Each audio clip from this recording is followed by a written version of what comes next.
Good morning, good afternoon, dear friends and colleagues. We welcome you to the fourth lecture of the Teaknet webinar series.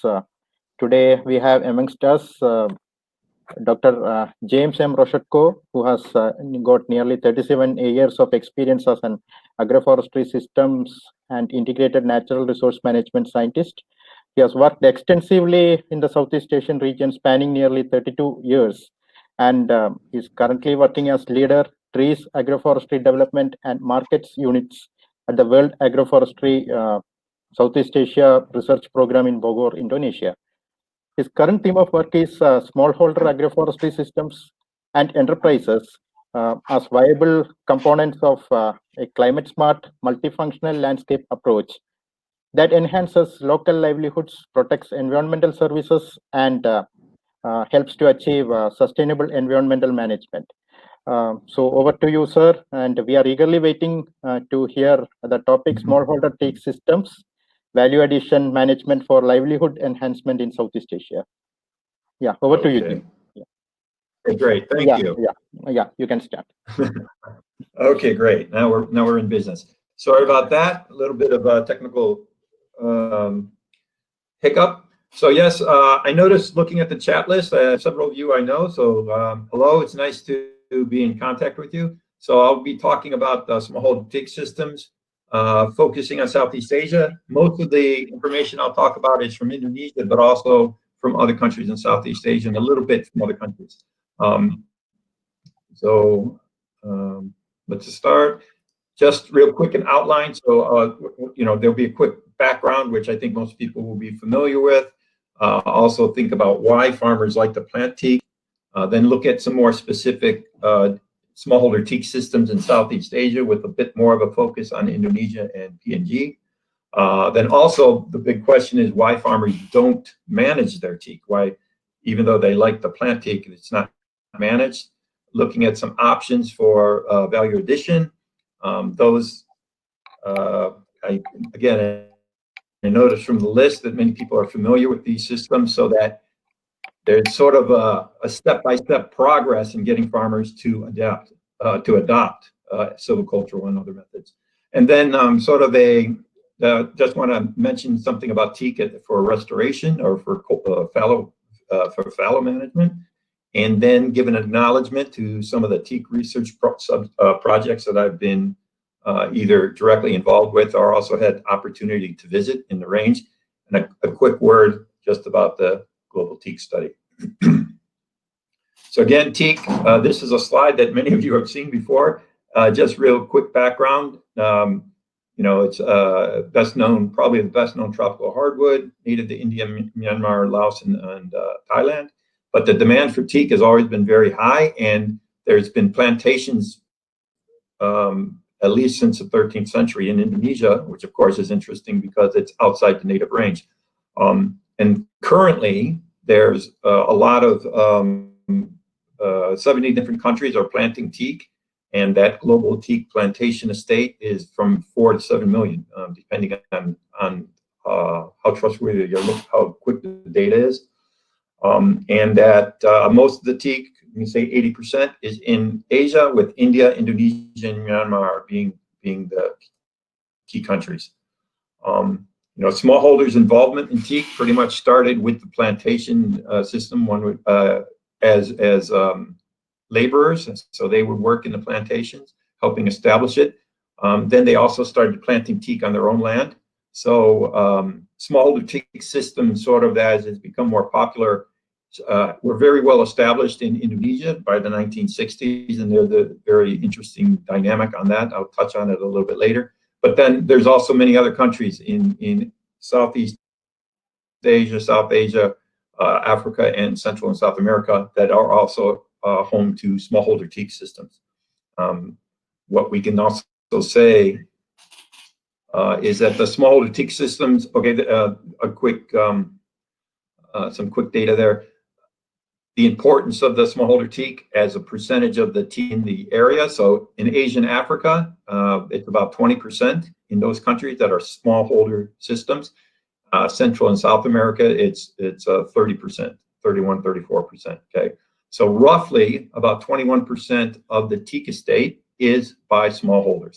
And what we can say is that smallholder teak systems can be either integrated or segregated, meaning that they can be monocultural or integrated with other crops, other trees. Quite frequently, they start off as monocultures and move towards being more mixed. So mixed with not just as I mentioned, not just annual crops, but also with tree crops. The size varies greatly. So from a half a hectare or even smaller, actually a quarter hectare at the parcel or plot level to 2 hectares. That's maybe more common in Southeast Asia and Asia. But then in the Central America and South America, I've only had the opportunity to visit farms there once, but people call themselves smallholder farmers or small teak farmers, and they have 10, 100 hectares. So what a smallholder is varies significantly. And then what's interesting also is that these systems, especially I think in the Southeast Asian, South Asia side, is that they've moved from a subsistence system more towards commercial production, right? So that's significant on what we talked about before, is a little bit on the management. So, why do the farmers plant teak? And again, this is focused very much on Indonesia, as you can see, by Indonesia being there in the picture. So 54% of the farmers say that it's for family savings. They plant teak, and then when they need money in the future, they harvest it. Okay, that's specifically called tabang butu in Indonesian. So, and that's really the main reason they do it. Whether they manage or don't manage their trees, that's the purpose. Now, since the 1960s, 23% of the farmers say that growing teak is part of their culture. So it's integral to themselves and their social economic existence and their cultural existence. And this is interesting, is only 15% of the farmers actually manage or plant the trees to maximize the timber production and the market value, right? They prefer the mixed systems because that reduces risk, diversifies crops, production and income at both sides. And also, this is very important for the Indonesian case, is that they feel that it improves the environment, right? More trees in the homestead, in farmstead rather. So it's very important. At the same time, they know that the teak that they grow is maybe not as good as it is coming out of a plantation down the road. So they know that there's improved silviculture that they should try. They know that they should get access to better quality germplasm. They know that they would like to have more market information. They should expand maybe their intercropping. So these are all things they'd like to do, but they also not quite sure where to focus. In other countries, some bits and pieces that I was able to find in various papers or from talking with people. So in Thailand and Laos, it seems one of the big reasons they were growing teak is to reduce, and I noticed some people on the list are experienced there, so we can get their input later. So to reduce labor needs for on-farm management, the labor, the family labor or the labor that stays on the farm is decreasing. It also helps by growing the teak trees. It helps facilitate opportunities for off-farm employment. Right. A big one again is income and wealth accumulation. And for Laos, at least in the past, there was the idea of land claims. By growing teak, you could improve your land tenure situation. Solomon Islands, income and wealth accumulation are pretty much the main and only reason that they grow. In Papua New Guinea, again, income and wealth accumulation, but also a big one that's become more important recently is house construction. So the traditional homes need to be replaced every 5 years, if I remember correctly. And with the teak home, that need is decreased greatly. So fuel wood is another issue. In the drier parts of West Africa, this is all that I picked up from reading, so not really from visiting those areas, that even though the teak is very competitive with the crops and their subsistence farmers, diversifying and restoring the land and having the teak as a long-term crop still it's worthwhile, even though their subsistence crop production may decrease. In South America, as I said, Central and South America, situation is quite different. It's very much for income, and probably they are very much interested in growing exactly on the rotation that maximizes their economic return. So quite a different situation. Quick snapshot of some of the systems for Southeast Asia. This is from talking with various researchers and indirectly with the farmers who are working in those areas or growing teak in those areas. So you can see that the spacing can vary quite greatly, but a lot of times it's quite maybe the spacing is tighter than we might recommend. Monocultures seem to be more common, but at the same time, these are mixed farming systems. The crops that people are growing are listed there. What we can definitely say, why thinning and pruning, weeding, and all that is slightly different in each location. We can definitely say that thinning, pruning, weed control, as well as fertilizer application, that's primarily associated with intercropping. Okay, so farmers are busy; they have a limited amount of time. If they have on-farm labor, they're going to probably focus more on the agricultural crop, something that provides a short-term return. So there is, and in certain places, there's a lot more opportunity for intercropping, agroforestry. So for all you agroforesters out there, that's good news, right? So just a quick word, a lot of times these Tangyang and intercropping people talk about them as if they're the same thing. I just wanted to sort of stress that in my experience, they're not really the same thing. So the teak monocultures are either pure teak or with other timber trees, but the Tangyang is very much the intercropping in the first 3 years, 1 to 3 years, to improve. Now it's actually to improve teak seedling growth and establishment, but originally it was intended to offset the establishment costs of the plantation. So this goes back, back to the mid 1800s, right?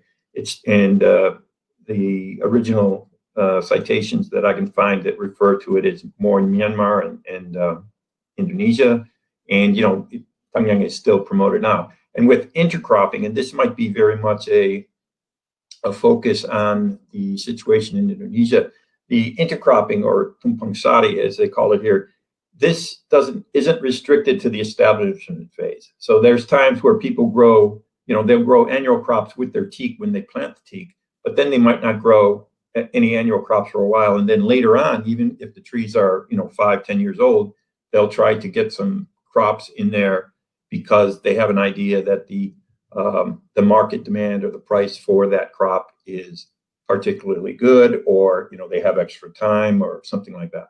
So they're very flexible in these approaches. Snapshot of Indonesia. So my home away from home, and just to show where a lot of the teak work is done. So in Central Java and East Java, a little bit more in West Nusa Tenggara, and in Southeast Sulawesi. And then trying to maybe focus a little bit more on the Indonesian case. So Indonesian smallholder teak systems are actually come in basically 4 varieties. So the Tagalan, which is sort of the upland fields where teak is grown that are intercropped or by design intercropped, which means they could also be mixed with non-teak species. The Pakarangan, or home garden, which is next to the house. Kitran, which is a woodlot. So this is where it tends to be maybe more closer to pure teak. And then line plantings, which is just to break up fields or with the farm or with the neighbor's property, etc. Farmers this is more towards the Central Java and Yogyakarta area. They have maybe 1 hectare of land, but that's split over 4 parcels. A third to half is under teak of some type. Of all the trees that are there, it's about 56% are teak. But these systems are very much timber systems. Okay. For the intercropping, a lot of farmers do intercrop on an annual basis, but only about 42% of the land or the parcels are intercropped. Again, the weed control and fertilizer applications are only for in those cases. Even though these are very mixed systems, these Teak systems provide a lot of the income for the family. So the Teak Kabun, right? So the Teak, the intercropped Teak systems, even the Tagalan and the Kitren. So 40% of the household income comes from here, from the Teak systems. Most of it, 25%, is from agriculture, 12% from Teak, and from some other tree crops. Okay. All right. The silviculture, again, this is a lot of you have seen this data before. So one of the big drawbacks we might say about these smaller Teak systems is that it's also an advantage, I guess. We'll talk about that later. So most of the seedlings come from wildlings or local seedlings that are produced. Only a small amount of the germplasm that's planted on farm could be considered improved germplasm, right? For pruning as well, even though around 50% of the farms or trees are pruned, it's really for harvesting fuel wood. So the leaf stubs and et cetera, it's not the best situation. And again, thinning, 57% of the farms are thin, but really it's sort of harvesting of the trees when they need money. So they don't thin from below to improve the quality of the reserve of the remaining stock, right? Very little coppice management, so that a lot of the second generation is coming from the coppice of the tree. So, and they don't maximize to they don't manage to maximize production and growth, as mentioned before. So overall, we might think that the silviculture is poorly practiced, and then ends up leaving the systems are overstocked and slow growing. A lot of in Indonesia, a lot of the planting was done 2 by 2 because the government promoted that to improve the reforestation, etc. So that leads to the current situation where there's a lot of overstock Teak. A quick snapshot of the cropping calendar for Teak agroforestry systems. You can see on the bottom that so the Teak work, the silviculture work actually fits in nicely with the annual crops, right? So when the farmers are down over here, when we don't have any other agricultural work, that's when a lot of the silvicultural work can be done. So it is, in fact, a nice fit. And some mixing of these, the 4 types of Teak systems in Indonesia, how they're not static. They sort of move back and forth between these 4 categories, or the 3 categories. So once the Kitren, which is the woodlot, the more monoculture, when people start harvesting the trees, they might start intercropping more, or they might start planting other trees. So it might move between these other systems. The Pakarangan, the home garden system, that tends to be separate because it is by the house. But what does happen is these other systems can become the home garden once someone in the family marries. So the farmer would give some land to his son, and then they build a house out there. The Tagalan and the Kitren tend to be a little bit further away from the house, so from the farmer's main house. So that land might be given for the son to start his own, his family once he's married. Okay, I wanted to jump to a couple of slides for PNG. I had the ability to visit a couple of projects there last year. It was really fortunate and really cool to see that. So they grow. It's very much a little bit different than Indonesia, because these are with seedlings and stumps, and even with some from clonal production. So these are new, fresher seedlings that are put in the ground,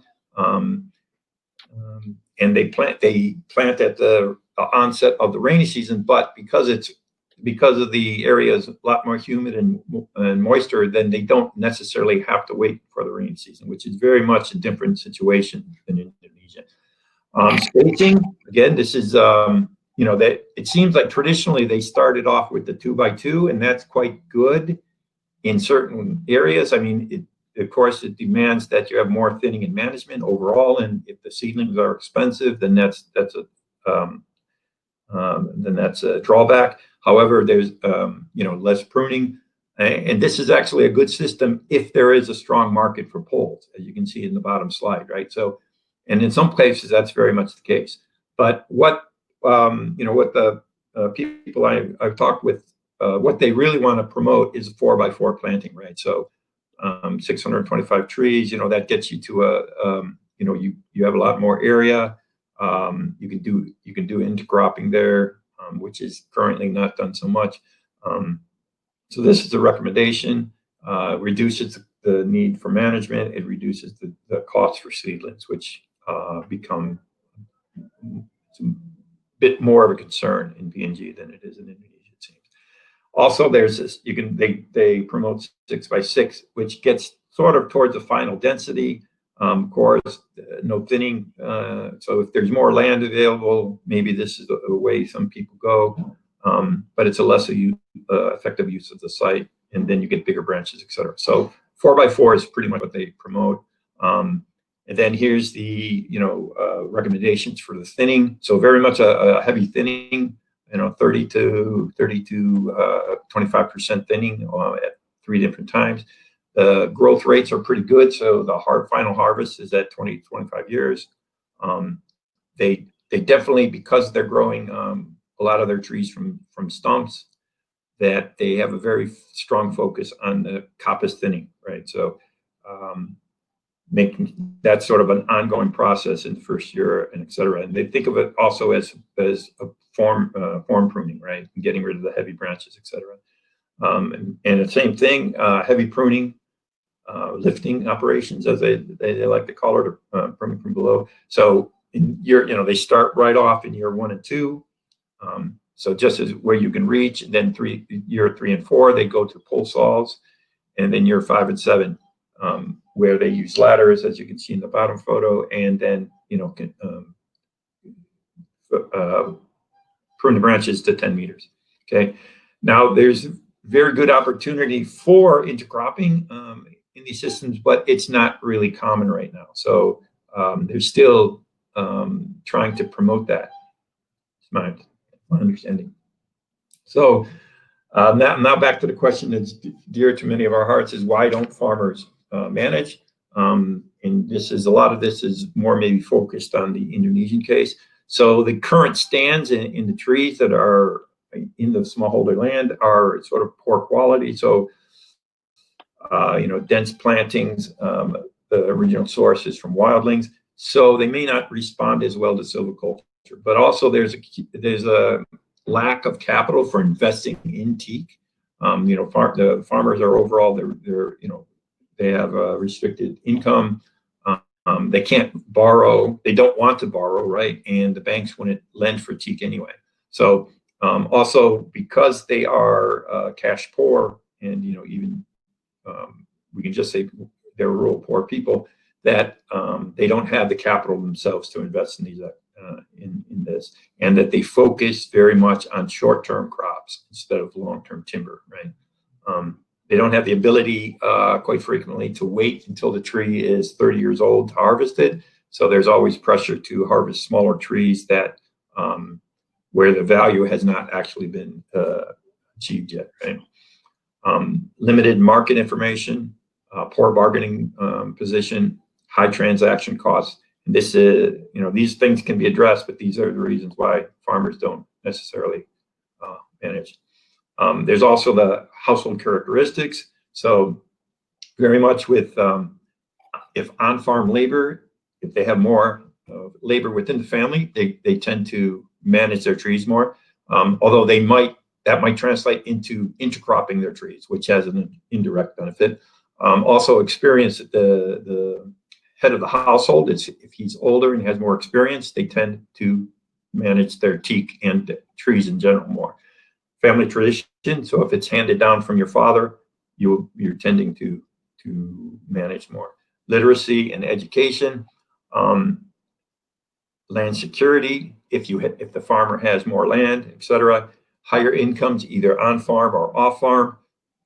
These things all add up. So this is a nice bullet list, of course, and you can say, "Oh, that's interesting." But the point with this is that maybe the extension message to farmers who are better off would be different than to farmers, poorer farmers or farmers who have a smaller amount of land. So that's why this is important. And that's from actually a paper from Gerhard Manodel, who's a colleague of mine here. And the teak and trees, that very much, as was mentioned previously, it's an opportunity for the farmers to diversify their income and their risk, but also to enable them to partake in migration, temporary migration, to look for jobs, seasonal jobs, and even jobs overseas. So maybe the next point is the value addition, and just want to cover some of the points that have already been covered, or maybe cover them from a different perspective. First, two things before we get into the timber question, looking at some of the non-timber points. So germplasm actually can be very important with teak seed and seedlings. So that we did and Soren should remember this. We did a study back in the earlier 2000s about how much money farmers make from collecting tree seed, and teak was the #1. So in the dry season, or when there's no agricultural activities going on, is when the main tree seed collection season is. So why these, this looks like a small amount of money, 28,000 to 35,000 rupiah per day. This is also, this at that time, this was a good amount for rural daily labor, unskilled labor. So the key point is that they could make 33 to 66% of the cash income that the family makes in the 3-month season of seed collection, where they don't have another agricultural activity. Similar stories in Lampung, which is in southern Sumatra, and then in Costa Rica as well. So teak can actually be a very good, teak seed, germplasm can be a very important side income for people. Okay, and it's not just, even though teak timber is the most important product, there's also all these other products, right? Fuelwood poles, thatching, dry season fodder. Again, the dry season fodder is a small percentage of the total feed, but it's something that has a contribute to livestock production. And then the hair oil, cough medicines, etc. And one of the ones I like the most is the teak caterpillar, which is a food in Central Java. So people collect that, they eat it themselves, and they also sell it, in the local market. So we have a photo of the poor fellow there.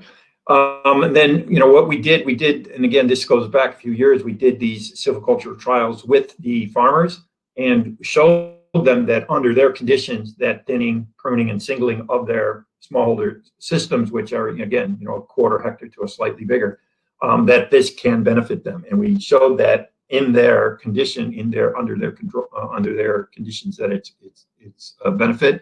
So, a lot of farmers appreciated that, and people started to adopt by themselves bits and pieces of it. So we're still trying to figure out what's the way of, how to push that snowball so that everyone starts to collect, to manage their teak.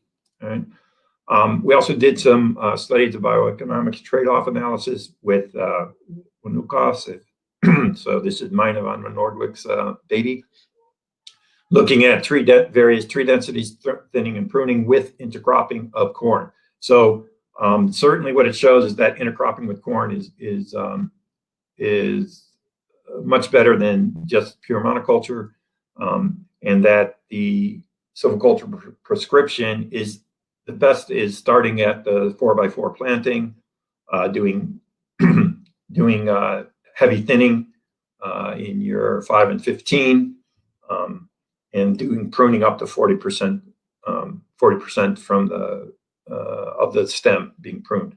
What's interesting is that, or maybe not a surprise, but it's interesting, is that for maximum volume per hectare, the thinning regime is different than for per tree. And of course, farmers sell per tree, so they would prefer to focus on maximizing growth on the tree level, one would assume. Yeah. Economics and finance. Yeah, again, mentioned before, key limiting factor is that limited capital and household labor for the farmers, and that they maximize what's best for the family. So they focus on the short-term crops. Teak is not prioritized for investing their labor or investing their capital. A lot of time now, this is what I mentioned before.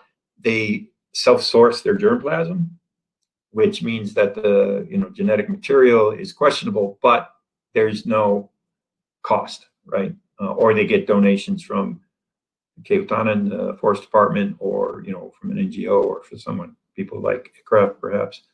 So that's both a good, it's a blessing in that they don't have any cost, but it also affects the long-term growth, right? But under their conditions, this is very reasonable, right?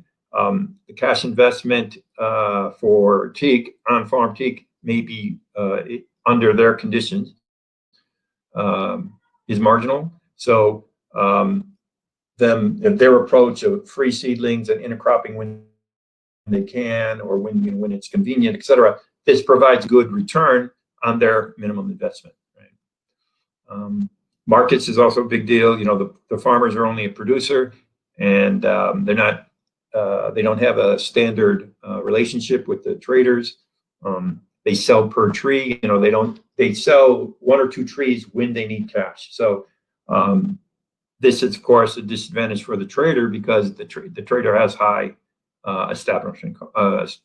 high transaction costs, rather. Sorry about that. So most farmers, they just they discuss what's the current price with their neighbors, or they do a little bit of comparison. But 20% just are price takers. They just take whatever's offered to them. But even whatever approach they use, it doesn't really matter too much, because they're still getting a lower price, but it's because the trader has such high transaction costs. If they would do group marketing, that would help quite a bit. Okay. What else? So if we think about the marketing of the smallholder teak, the ideal situation is that the farmer is not just marketing, but he's marketing his teak, not just selling it. So he knows the market. He has relationships with other farmers, with the traders, etc. The trader knows when people are going to have their trees ready for harvesting, and then doing collective marketing, right? So the teak growers, the farmers, working together to build relationships, and also making sure that they have 1 truck or 2 trucks at a time. So when the trader comes in, that when the trader sends the information ahead of time, so everything's ready. Again, reducing the transaction costs for the trader, and would help quite a bit. Now, the reality is that even though there's proof that this collective bargaining and collective marketing has advantages, most farmers still are not so interested in doing it, because the management of the cooperative associates have not been always positive in the past. Another big issue, and this might even be more important, is that the farmers have everyone's resource, their teak resource is quite different at the household level. Different size trees, different areas of teak. Farmers are, they have mixed teak. Some people have pure teak. So those differences also make it a little bit difficult to coordinate. And the big problem, or not the big problem, but the main reason is that they grow their teak for when they have an emergency. So when somebody gets sick, when somebody's getting married, when people are going to college or even high school. So that's what it's for. It's for those reasons. And even if they're going to maximize their production by waiting, until the tree's bigger, or until everyone can market 2 trucks from the village, they still, in their mind and in their financial management approach, is that they need to hold on to it for these reasons, right? So still need to work on helping the traders decrease their transaction costs. So let's see, there we go. So maybe just trying to repeat again some things that we've already covered. So how can the farmers manage for value addition? Very much if they could improve the germplasm, focus on initial spacings by 4 by 4, integrate both Tangyang and Tumpang Sari as much as possible. From our work, looking at thinnings of 25 to 50% in year 5 and then 25% in year 15, pruning 40%. Also working more closely with the government and having the government promote adoption of silviculture, doing trainings, providing access to that germplasm, extension material, and also promoting or helping develop more supportive policies. There's policies that are intended to protect the natural forest from people, stealing timber, but people apply that, the police and military and other people apply that to teak, even though teak is only grown, on farm or in plantations, right? So it's sort of a misapplication of rules. And for the trader to come in and buy some teak, he's taking a chance, because if he's stopped by the police, he's stopped by the army, he's going to have to pay some extra legal fees. So that's another reason why the trader has to provide a lower price to the farmer, because he's the one facing those difficulties, not the farmer. If the farmer sells the tree within the village, there's none of that. But when they say to sell it to the trader, it has to go outside. All right. And value addition for the marketing, I already started talking about that. Larger diameter trees, improving the market position so they know what's going on, developing links,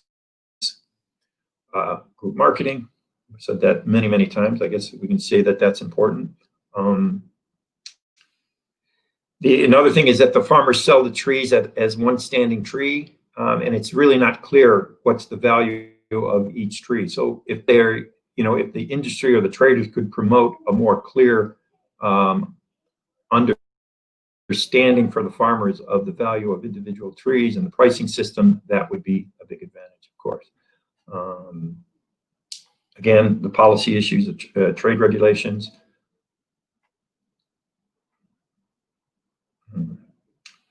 Yeah, okay. Okay, so what I wanted to transition sort of a little bit away and just mention real quickly about farm and land restoration with teak. This is quite interesting. So that teak actually has been in Indonesia for a very long time. It's not native, but it's been there since 11th century, or even actually earlier.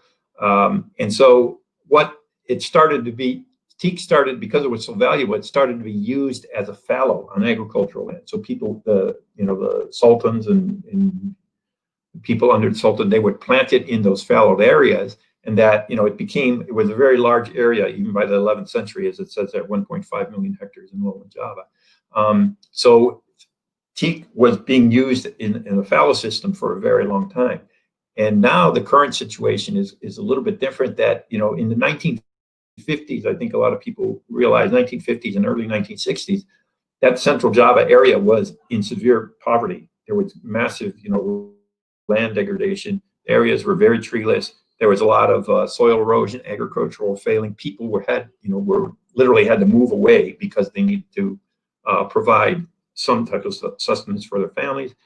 A lot of drought, and at some point in the 60s, there was a farmer-led agroforestation process with teak, right? So the government stopped at that point, from a hand-me-down from the Dutch, that the Indonesian government said that all teak is government property. So they stopped enforcing that.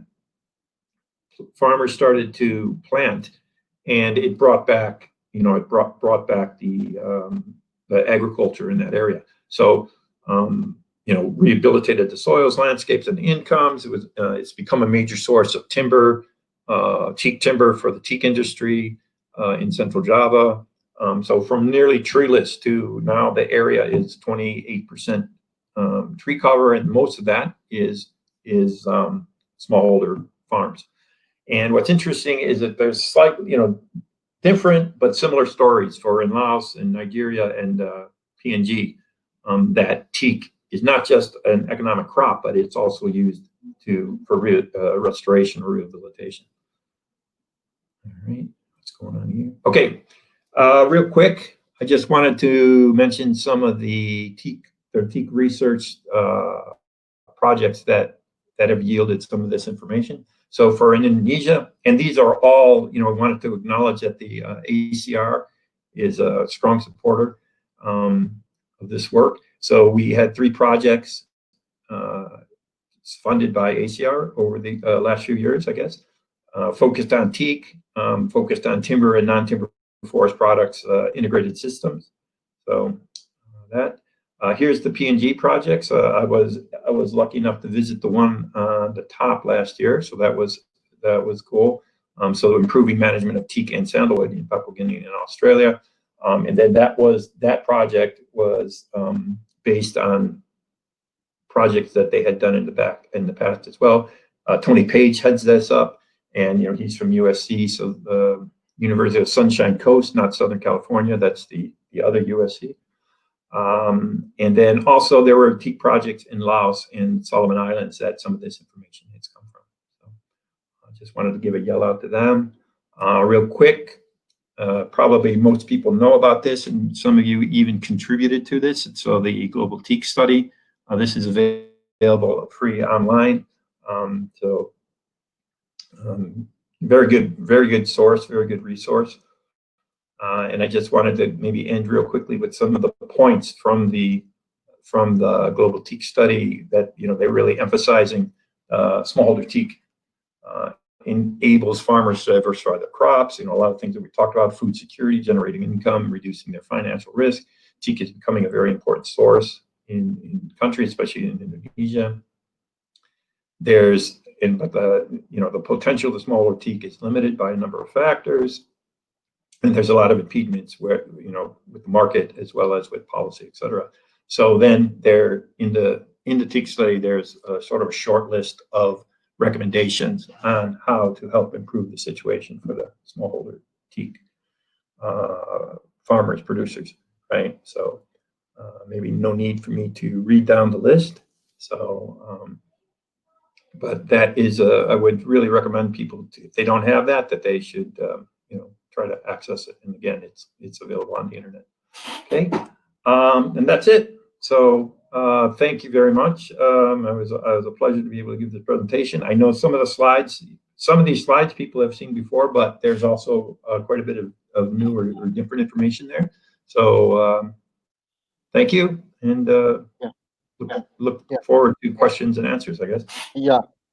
We have got a couple of questions.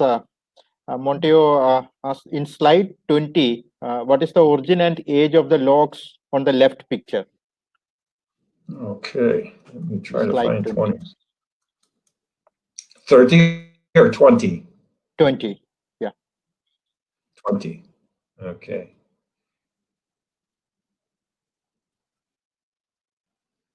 I can't see where are we? Okay, still going. Your picture is covering the slide numbers, so I can't quite see where we are. But that's it there, huh? Yeah. Okay. I would say this is a snapshot from Tony Page in Papua New Guinea, and I think these are about so the normal rotation is 20 years, right? Yeah. But that looks a bit small. So probably somewhere between 10 and 20 years, I would assume. Okay. Sagar asked whether tissue culture for teak is better than seed saplings. I think I'm not the person to answer that question, but certainly with the proper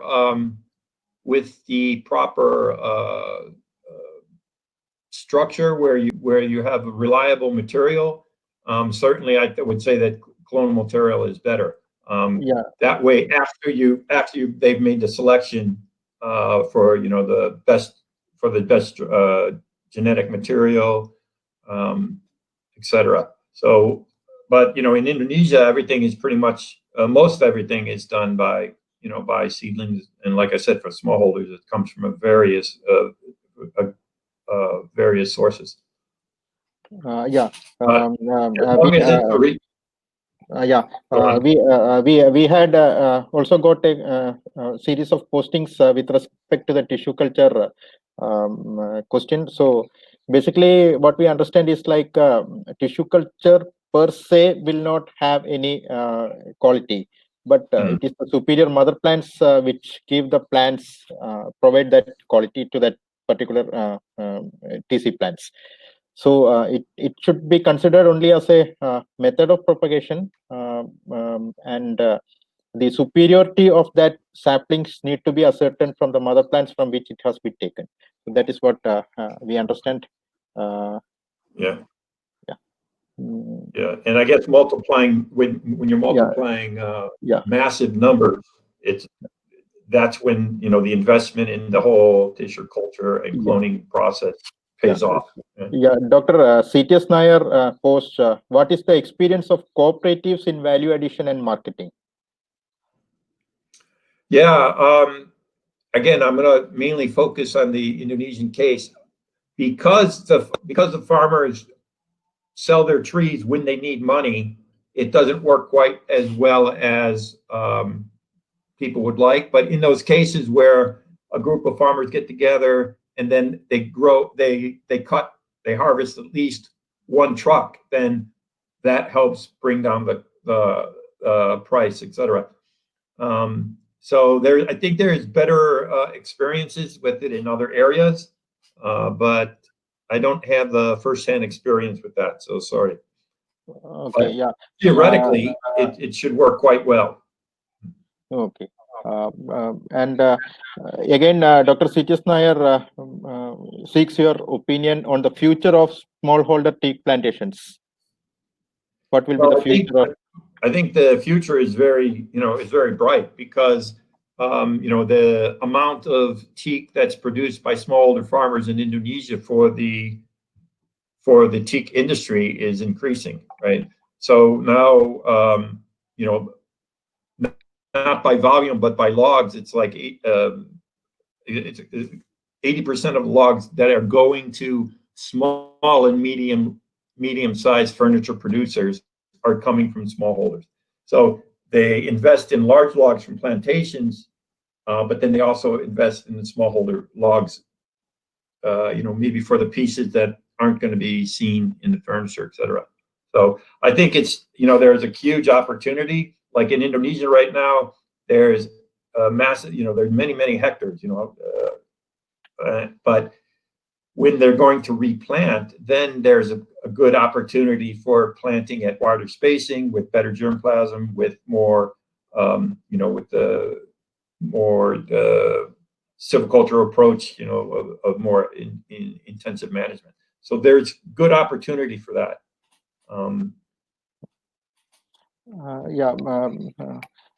I want to have a clarification. Actually, the earlier experiences in Kerala, which, as you know, is in the humid tropical conditions, where we were having tonkia systems, intercropping of seasonal crops between these teak plantations. It was noticed that there was huge amount of soil erosion and loss of soil fertility. So, what is your experience with? That is, I would say that's not necessarily the intercropping, right? But that's the management of the system. So, in Indonesia, the farmers will make sure that they are planting along the contour and not up and down. They make sure that they put little bunds in so that the erosion is controlled. And I should say that this is in Central Java and parts of Nusa Tenggara where they're used to these systems. But also in Sulawesi, where we were doing some work recently, in some areas, because this intercropping is new, they plowed up and down the hills, the contours, with when they're doing it themselves. So it's not the intercropping itself that causes the erosion, right? It's the approach to the soil cultivation. And I think that's, that's true in most places. But it is interesting. I mean, if you read the old, from the 30s, 40s, and 50s, if you read the scientific papers about Tungyang or intercropping in teak, a lot of times they say it's very bad. You shouldn't do it. Yeah. But then at a point, it started changing over where people said, no, it's actually good. So it's maybe a mix of this, that people knew the proper approach on how to intercrop, but also it seems like people realized over time that the intercropping is actually to provide more value to the entire system rather than just focused on the teak. So, yeah, and with smallholders, of course, that's extremely important. Yeah. Doreen posed a question that is your agency promoting the use of improved genetic planting material to the smallholders so that the end result is more positive? Yeah, we definitely do. We do promote it, but we don't have, our own nursery that's producing, improved quality teak material or any species actually. So what we try to do is coordinate with government agencies or other stakeholders who can provide that. So with teak, we've done a bit of that. But with the teak farmers we work with, they already have teak on their farm. So it's not like we're going to cut down what they have and then replace it. But with other species, definitely we work with government agencies.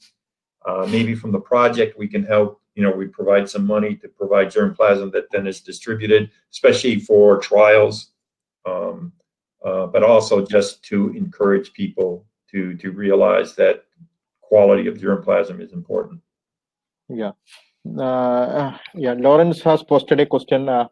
So what he seeks is like marketing of teak for smallholders. The activities of middlemen actually discourages them from getting very high price and taking up new plantations. So what is your take on that? Yeah, I guess I'm not one to beat the trader because it's easy to say that the trader is making too much money. He's taking advantage of the farmer, and I'm not saying that doesn't happen, right? But actually we Aulia Pradana, one of my colleagues, he did some research in this area, and what it showed is that 30% of the time the traders lose money on individual transactions with farmers, right?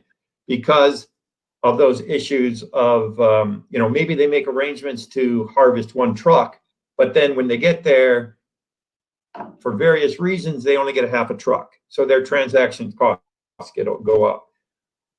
They get stopped by the local police. All right, they have to pay extra legal fee. Right? We don't use the word bribe, so an extra legal fee.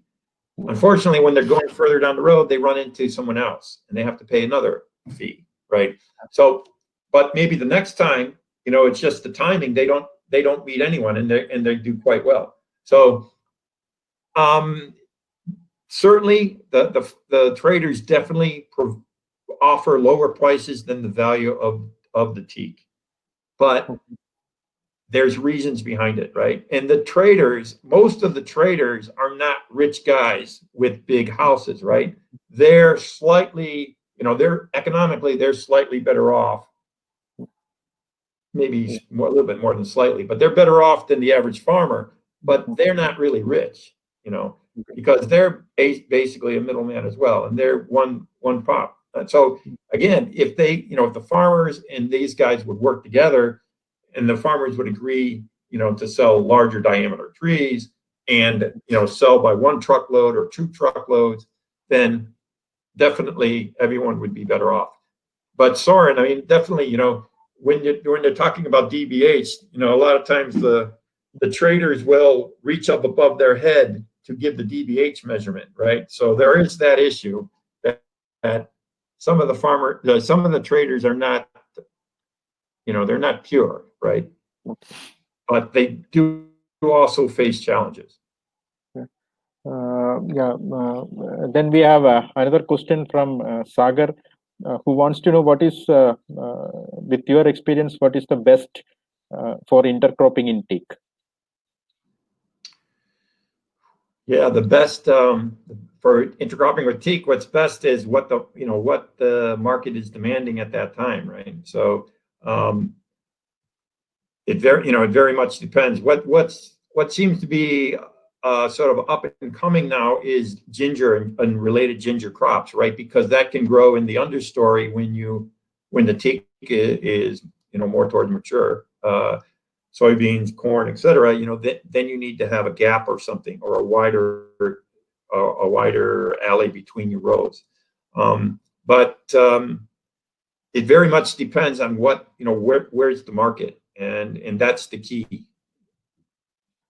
Okay. Yeah. So I think maybe not a satisfactory answer, but actually the actual answer. Okay, fine. Yeah. So I think that we have done with almost all the questions that have been posted over here. Okay. So. All right. Okay. So, Dr. James, thank you for such a comprehensive presentation on the smallholder teak plantation, and assuring us that we should not look at teak just from the perspective of it as a timber, but as a livelihood and environmental protection option as well. So thank you for dealing with the nice topic, elaborating all the points, and clearing the doubts of all our participants. Thank you, Dr. James. All right. Well, thank you. It was a pleasure. And I hope it was interesting for you.